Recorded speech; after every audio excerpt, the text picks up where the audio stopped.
All right, so we're diving into this stack of notes he sent, and looks like we're tackling this article called The Secret Ingredient to Coming Up with Good Ideas for a Story.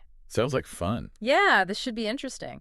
So it seems like you're really ready to kind of unlock some of that creative potential, and I'm really excited to dig into this with you. So we're going to unpack some unique approaches to generating those killer story ideas Hmm. and see if we can't maybe pull out some actionable takeaways for you. Yeah, the article really starts strong by addressing the big question. Where do these ideas come from? Yeah. You know? Like, where do they actually come from? And the author really just jumps right in and says that they can come from almost anywhere. Yeah. He even talks about how sometimes just being annoyed with other stories can spark a brand new idea for you. Right. So I'm curious, what was it about those run and hide horror games that bothered him so much? He specifically mentions wanting to create something shorter, Yeah. more action-packed. Okay. It seems like he felt that those mechanics kind of limited what the player could do, Oh, interesting. created a sense of passivity that he really didn't enjoy. Yeah, I could see that. So his frustration with that became this catalyst for exploring different approaches to horror game design. Interesting. So it's not just about kind of observing the world around you, but Yeah. also about being critical of the stories that you're consuming. Absolutely. I like that. Now, he uses this really interesting analogy with pizza to talk about genre. Yeah. He says that genres are kind of like pizzas. You've got your basic ingredients, like your crust, your sauce, your cheese. But the toppings are where you can really get creative. So how does that pizza analogy translate to storytelling? Well, he's saying that understanding the core elements of a genre, what he calls the formula, Mm-hmm. can be really helpful. Mm-hmm. Like, you know what makes a good pizza? You know what those basic ingredients are. Yeah. But then you can experiment with different toppings, different flavor combos to create something unique and exciting. Right. So understanding the genre gives you like a foundation. Like a jumping off point. Yeah, exactly. Yeah. But the real magic comes in when you start to play with those expectations. I see. And find new ways to express those core elements. Okay. I'm starting to see how knowing the rules can help you break them effectively. Yeah. But isn't following those genre conventions sometimes necessary to give the audience what they expect? How do you find that balance between familiarity and originality? That's where things get really interesting. Okay. He argues that blindly following genre tropes can actually stifle creativity. Oh, that's interesting. It becomes more about checking boxes than telling a really compelling story. Yeah, just going through the motions. Exactly. He gives this great example of a writing exercise where he asks people to write a zombie story, Okay. but with a twist. Okay, I like twists. They have to avoid common tropes like slavers' malls or certain religious themes. Whoa, okay. Yeah, it's all about stripping things back to the basics and seeing what emerges when you force yourself outside of those familiar patterns. I love that idea. It's like by taking away those crutches, you're forced to come up with something original. Mm-hmm. It makes me think about how limitations can sometimes breed creativity. Absolutely. And that leads us to another key point he makes. All right. Breaking down the formula. Okay.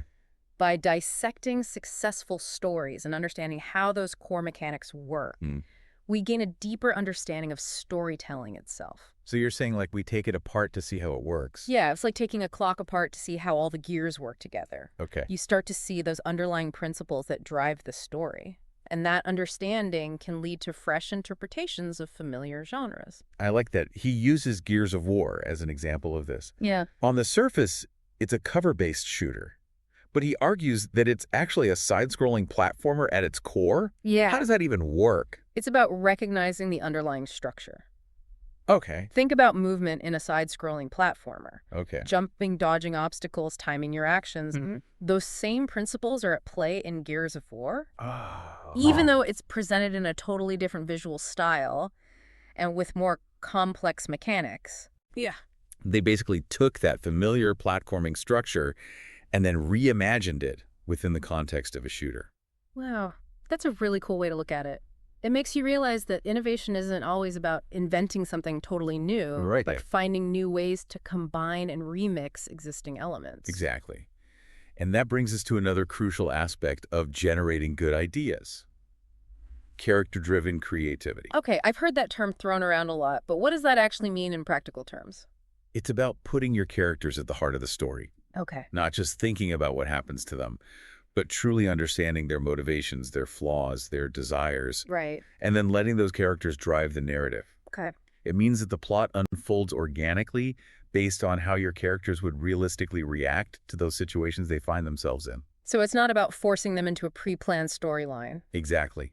It's about giving your characters agency and allowing them to make choices that feel authentic to who they are, even if those choices lead the story in unexpected directions. He uses a bank robbery scene as an example of this, right? Yes. Okay. Instead of the stereotypical guard tries to be a hero and gets shot scenario, Right. he asks, what if the guard actually manages to fire his weapon? Okay. Or what if the robbers suddenly encounter a situation that challenges their moral compass? Hmm. It's about subverting those expectations and letting the characters dictate the course of the narrative. I like that. It feels more real and unpredictable when the characters are driving the action. And it makes it a more engaging experience for the audience. Yeah. We become invested in those characters and their journeys because they feel like complex individuals, Right. not just plot devices. Now, speaking of character-driven storytelling, the author mentions his upcoming game, Waifu Death Squad, as a case study for his creative process. Can you tell us more about that? What makes it a good example of these ideas in action? Well, he highlights several specific techniques he used in developing the game that directly relate to what we've been discussing. Okay. One is challenging archetypes by asking, when is character role not that character role? Okay. For example, when is a warrior not a warrior? It's about subverting those expectations, just like in the bank robbery example, and finding new ways to portray familiar character types. So it's about digging deeper into those archetypes and finding the unexpected within them. Exactly. He also talks about embracing serendipity and incorporating mistakes into the story. Interesting. He shares some instances where unplanned events or even typos led to some really interesting creative decisions. You know, that actually reminds me of a time when I was writing. Oh, I'd love to hear about that. What happened? Well, I was working on this short story, and I had this whole plot line planned out, but then I accidentally wrote a character's name in a scene where they weren't supposed to be. Oh, no. Yeah, at first I was annoyed, like, oh, now I have to go back and fix this. But then I thought, wait a minute, what if I just roll with it?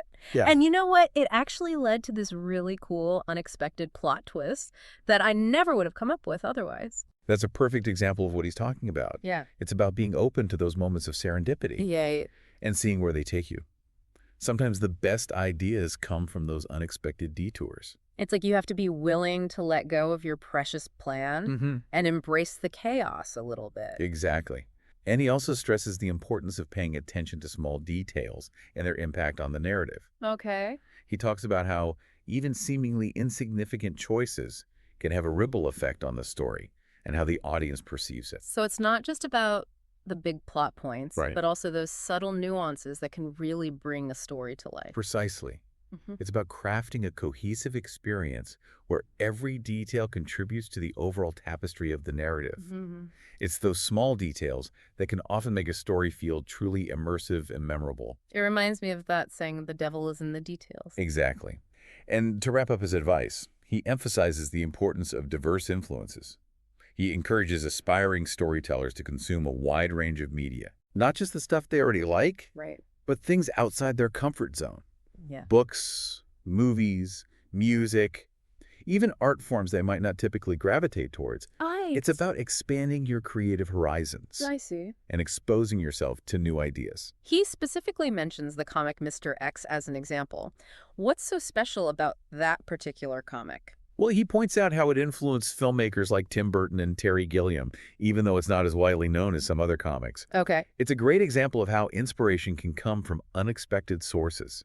And it highlights the importance of seeking out those hidden gems, Yeah. those works that might not be on everyone's radar, Right. but have the potential to spark something truly unique in your own creative process. So it's not just about quantity, but also about the quality and diversity of the things that you're consuming. Absolutely. It's about being a curious explorer, always seeking out new and interesting things to feed your creative mind. Absolutely. And as we start to unpack all of this amazing information, what are some of the key things that stand out to you? Honestly, one of the biggest takeaways for me is how much emphasis he puts on understanding the mechanics of storytelling. Yeah. It's not just about coming up with a cool idea, Right. but about understanding how to structure a narrative, develop compelling characters, and create a satisfying arc for your story. That's a crucial point. Yeah. He uses that analogy of stripping a story down to its essential components. Yeah. Like taking apart a clock to see how it works. Right. It's about recognizing those underlying principles that make a story tick. Right. And once you understand those principles, you can start to experiment and find new ways to apply them. That's where true creativity comes in, I think. Absolutely. Mm. Another key takeaway is the power of character-driven storytelling. Mm-hmm. He really hammers home the importance of creating characters that feel real and relatable, even if they're in extraordinary situations. It's about understanding their motivations, their flaws, their desires, and letting those things drive the narrative right.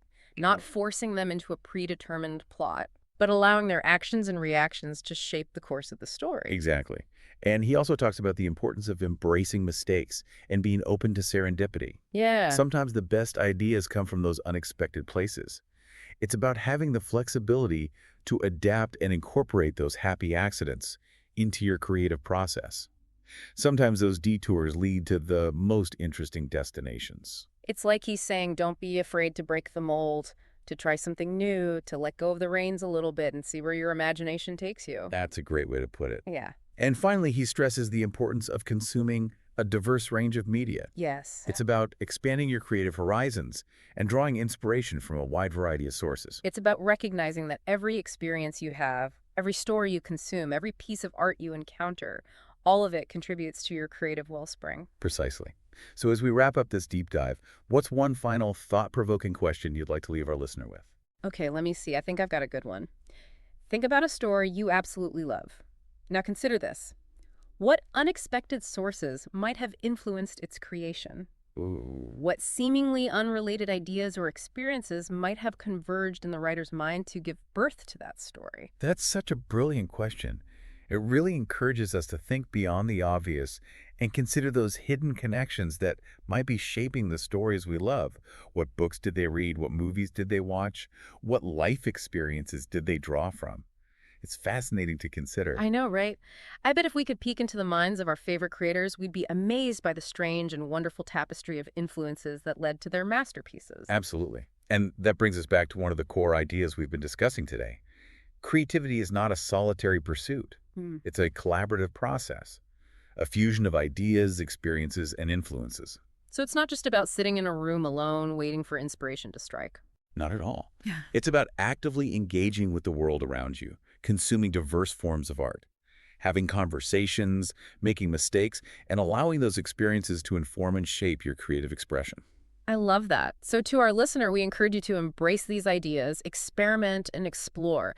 Don't be afraid to break down formulas, challenge archetypes, and find inspiration in the most unexpected places. Maybe that next great story idea is hiding in a childhood memory, a conversation with a stranger, or even a mistake you made along the way. Remember, the world is full of stories waiting to be told, and you have the power to bring those stories to life.